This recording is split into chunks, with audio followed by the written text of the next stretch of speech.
Ndasubiye kubaramutsa ndabahaye nikaze muri aya makuru. Abamenyeshamakuru bane hamwe n'umushoferi yarabatwaye bikinyamakuru Iwacu barafunzwe mu gasho gakuru k'intara ya Bubanza kuva ku munsi wa gatandatu.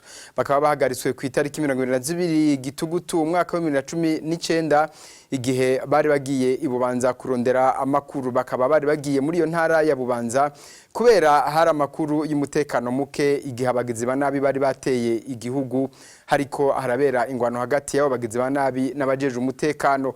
Bakaba bahavuye bagirizwa kuba bifadikanije n'abariko barahungabanya umutekano ngaho mu ntara ya Bubanza. Bamwe n'abandi bakaba bibaza icatumye abamenyeshamakuru bafatwa bakagirizwa amakosa nkayo.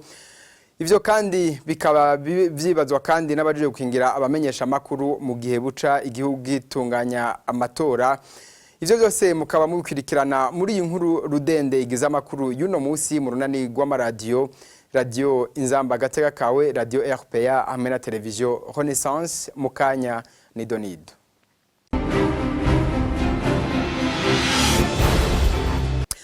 Abamenyeshamakuru bane n'umushoferi wabo babwiwe ivyo bagirizwa bamaze imisi 5 yose bafunzwe.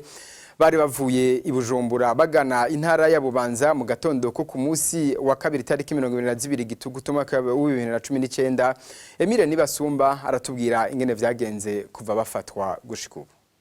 Bari bagiye musigati kugira bibonere ivyariko birahabera kuva mu bucagucagu bwo ku munsi wa kabiri. Iyo komine yo mu ntara ya Bubanza yarangwamwo intambara hagati y'abagwanyi b'umuhari Red Tabara n'inzego z'umutekano ziri kumwe n'imbonera kure. Abamenyeshamakuru Christine Kamikazi, Agnes Ndirubusa, Terence Mpozenzi, Egide Harerimana n'umushoferi wabo Adolphe Masabarakiza ntibaronse umwanya wo gukora akazi kabo. Uwararongoye ibikorwa vy'umutekano muri ako karere yaciye abafata isaha 6 zari zegereje. Telefone zabo hamwe n'ibikoresho vy'akazi baravyatswe. Bakibafata bababwiye ko ari kubakingira kuko ngo umutekano utari wifashe neza muri ako karere. Ntibari bazi ko ku munsi ugira gatanu bafunzwe ko vyari guhindukira bakagirizwa gukorana n'abahungabanya umutekano w'igihugu. Bahejeje kubwirwa ivyo bagirizwa ku munsi wa gatandatu, bose uko ari 5 baciye bungururizwa mu ibohero rikuru ry'Ibubanza.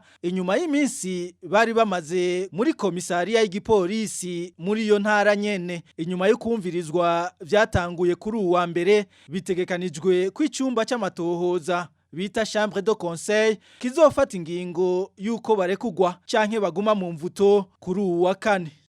Arakoze mugenzi wacu Emile Nibasumba. Icaha cyo kwifatanya n'abahungabanije umutekano w'igihugu cagirizwa umuntu yabahaye ibikoresho cangwa amategeko.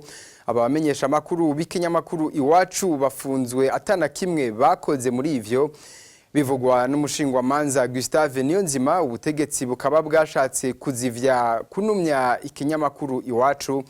Ico caha kandi kiranagirizwa kandi abashatse gutembagaza inzego z'igihugu, ariko ngo abamenyesha makuru iyo ntumbero siyo bari bafise.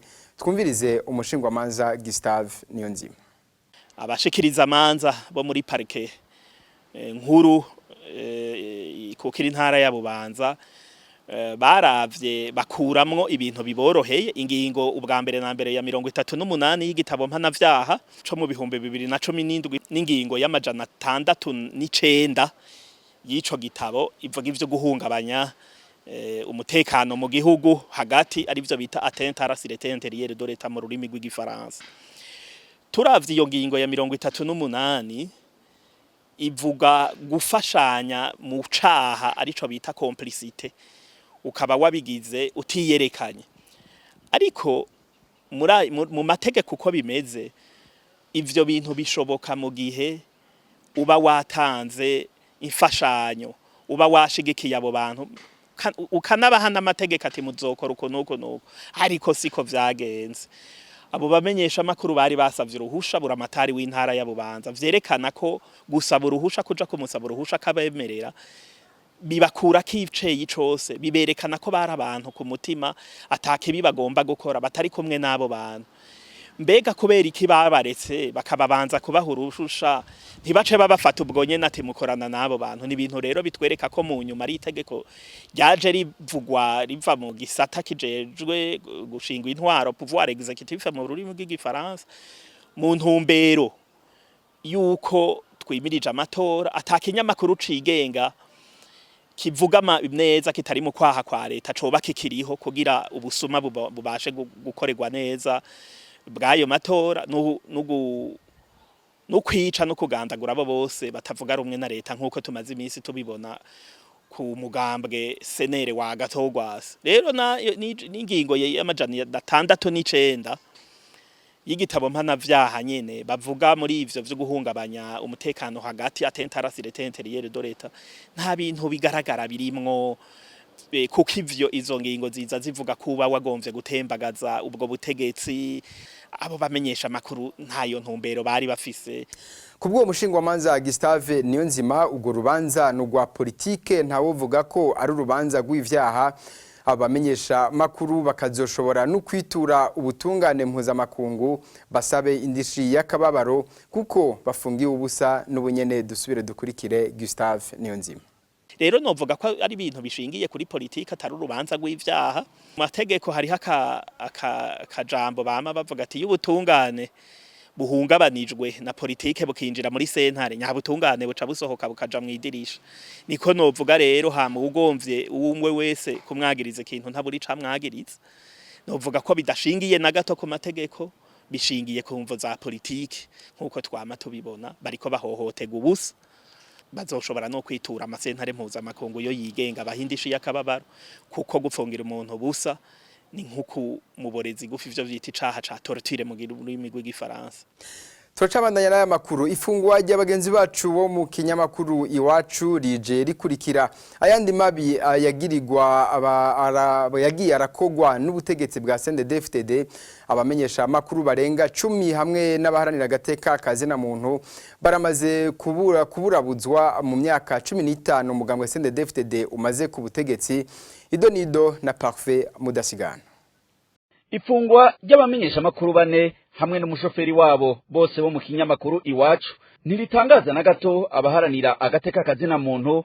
na cane cane abo mu muryango w'abamenyeshamakuru mu Burundi iryo fungwa rirengeje urugero ryibutsa kandi ibindi bikorwa bigayitse bitari bike byo kuburabuza umwuga wo kumenyesha makuru bimaze gukorwa ku ntwaro ya Petero Nkurunziza mu myaka 15 amaze ku butegetsi ku kiringo ciwe cyonyene kigira kabiri uwahoze ari umumenyesha makuru wa radio Bonesha FM Asane Ruvakuki yaraciriwe umunyororo wo guherayo ico gihe akaba yagirizwe ibikorwa by'iterabwoba mu gihe yari yagiye gutohoza ku rubuga kubijanye n'igitero c'abagwanyi nkuko kwa bagenzi bacu bo mu kinyamakuru Iwacu ariko mu nyuma yahavuye agabanirizwa igihano kija ku myaka 3 imbere yuko arekurwa akaba yaramaze kumara icakane c'umunyororo yari yaraciriwe icaha cyo guhungabanya umutekano mu gihugu cyafashwe n'intwaro ya Petero Nkurunziza nk'icitwazo kugira baburabuze wowe wese atavuga rumwe n'umugambwe CNDD FDD ico caha nyene nico cagirijwe uharanira agateka kazina muntu Petero Karaveri Mbonimpa mu gihe yari kashira habona ibijanye n'imyimenyerezo ya gisirikare y'ugwaruka rw'inkorabara rwa CNDD FDD yariko ibera mu gihugu ca Kongo mu gace ka Kiriba Ondes Petero Karaveri Mbonimpa arongoye ishiramwe APODH yaciye afatwa nk'umwicanyi imbere yuko afatwa agafungwa kubera ivyo bitari bihagije Mutama Mbonimpa yararokotse ku mutego yakorewe n'ubwo gwaruka rw'inkorabara rusanzwe rukingirwa ikibaba n'inzego z'umutekano za Petero Nkurunziza urutonde ni rurerure rw'abamenyesha makuru baburabujwe mu mwuga wabo aha nitwo kwibagira nka Bob Rugurika Jean Claude Kavumbagu Domitira Kiramvu Serge Nibizi na Mathias Manirakiza nitwo kwibagira kandi na Germain Rukuki umukozi w'ishyirahamwe Rukristo riharanira agateka kazina muntu akat aherutse guciribwa imyaka 30 y'umunyororo n'ubutungane bw'u Burundi yagirizwa nawe nyene icaha cyo guhungabanya umutekano wo hagati mu gihugu kuri iryo burabuzwa rero y'abagenzi bacu bo mu kinyamakuru Iwacu abamenyesha makuru b'abarundi aho bari hose basabwa kuguma bafatanye mu nda kuko ubutegetsi bwa Petero Nkurunziza butarota na gato buhesha mu gutoteza abamenyeshamakuru b'abarundi bose bashira habona amabi yose akorwa n'ubutegetsi bwiwe.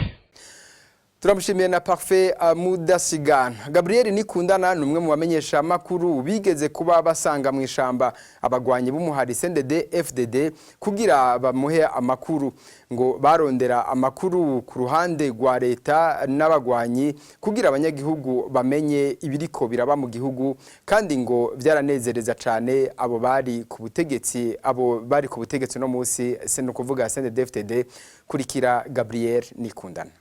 Cyadushimisha cyane nuko twari dufite intumbero yo guhereza abanyagihugu inkuru bifuza muri kijya gihe niba muvyibuka ntibyari byoroshe kuronka amakuru iradiyo ubwa mbere yari imwe hanyuma ugasanga nk'uko abategetsi b'icete babivuga bati iradiyo niyo kugira propagande leta twebwe rero kubera ataramenyesha amakuru bigenga ico twagira twarondera amakuru ku mpande zose zigwana kugira ngo abanyagihugu bashobore kumenya ivyo ari byo nabujya nkuko mubizi amaradiyo adatanze inkuru zerekeye umutekano inkuru zerekeye abagwanyi aho bari n'ingabo za leta aho ziri murazi abantu benshi baguye kuri ayo mabarabara y'u Burundi kubera abamenyesha amakuru b'ico gihe batatanga inkuru zerekeye umutekano rero cyadushimishije nuko muri ico gihe kandi zose zaraduha amakuru haba muri leta haba kuri abo bagwanyi ico gihe murazi ni CNDD FDD n'aba FNL nibo batera nibo bashaka ubutegetsi bagibishire mu nguvu nibo batera abantu ku mabarabara nibo bagira ibitero rero twarabagendamwo cyadushimisha nuko babona ko dushaka amakuru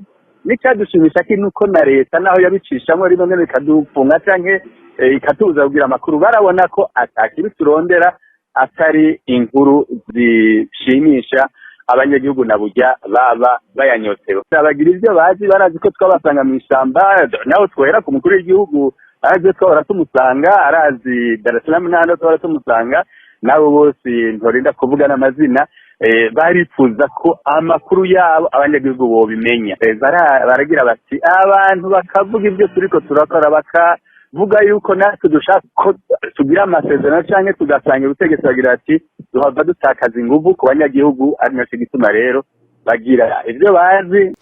Ku ruhande rw'abahoze abagwana mu muhari CNDD FDD ngo birakenewe ko bamenyesha amakuru baja gukorera ahantu hariko harabera intambara. Leonidas Hatungimana abivuga bizi kuko nk'umwe mu bagwanye mu mugambwe CNDD FDD yavyiboneye kubwiwe mbere kubona amahoro yaragarutse mu Burundi amaradiyo yabigizemwo uruhara rukomeye mu kumenyesha abanyagihugu ibiriko biraba be no mu guha ijambo impande zose zishamiranye kurikira Leonidas Hatungimana.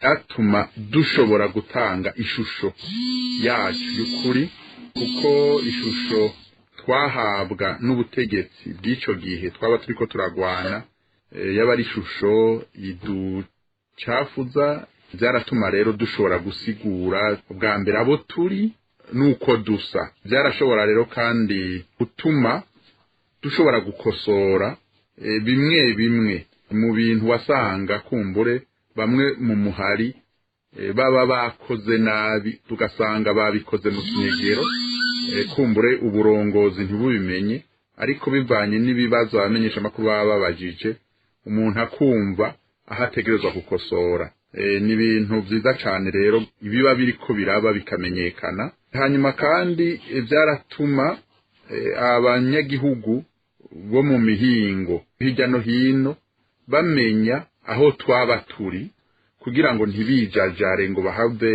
baca aho bafata ingendo zishobora gutuma noneho bagwa mu isanganya kindi byafasha nuko byadufasha gushikiriza neza icyatumye dufata ibigwanisho murarasa ariko inkoho ntizivuga neza icyo abantu baba bariko baragwanira uretse rero ngo abantu bagume barasa bapikagurana amasasu gusa utabahaye ijambo ngo bavuge igituma ariko bararasa ingwanira irashobora kumara igihe kinini kandi irashobora konona ibintu byinshi kumbure byari gushobora gutorerwa inyishu ijambo twaduhawe n'abamenyesha amakuru kugira ngo dushikirize ibyacu ni nabyo nibaza ko byavuyemwo ibiganiro byahavuye bituma rwana ishobora guhagarara mu Burundi. nayo ku ruhande rw'abasanzwe bakamirikiye mu mwuga wo kumenyesha amakuru nta karangamutima na kamwe ko kumenyesha amakuru barenze. Abamenyesha amakuru b'ikinyamakuru Iwacu bajya abamenyesha amakuru bahagaritswe ahubwo ngo bakoze ibijanye n'akarangamutima k'umwuga wo kumenyesha amakuru, no kuvuga kuja kurondera inkuru z'ivyariko biraba kugira abanyagihugu babimenye, ariko ubutegetsi nabwo bukaba budashaka ko bimenyekana. Ivyo bivugwa na Innocent Muhozi arongoye ikigo gihanura ibimenyesha amakuru OPEB. Akarangamutima na kamwe k'umwuga wo kumenyesha amakuru barenzeko, kuko ahubwo bakoze ibijanye n'akarangamutima k'umwuga wo kumenyesha amakuru, no kuvuga kuja kurondera amakuru y'ibintu by'ibibazo bihambaye biri mu gihugu kugira abanyagihugu babimenye, n'abayoboye igihugu n'abandi bose bakeneye kumenya babimenye. Nta karangamutima nta ngingo nimwe y'akarangamutima barenze, nta ngingo nimwe ivyerekeye amasezerano mpuzamakungu y'agateka kazina muntu barenze, nta ngingo nimwe yo mu bagirizwa nshingiro ryari rikomotse ku byo abarundi bumvikanye amasezerano y'Arusha barenzeko.